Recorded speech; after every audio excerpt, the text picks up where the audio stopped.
Kabrigada, wala raw magiging epekto ang pag-aresto kay dating Pangulong Rodrigo Duterte sa tentative na schedule ng pagsisimula ng impeachment trial ni Vice President Sara Duterte.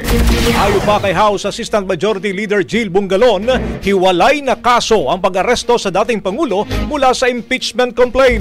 Nawawalan lamang niya ng mahalagang miyembro ng defense team ang kampo ni BP Sara matapos dalhin sa The Hague si dating Pangulong Duterte.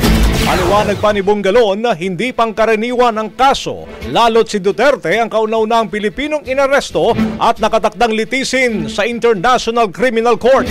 Kaya naman ipinaubayan nito sa Korte Suprema ang pagpapasya at umasang magagawa nito ng may hustisya.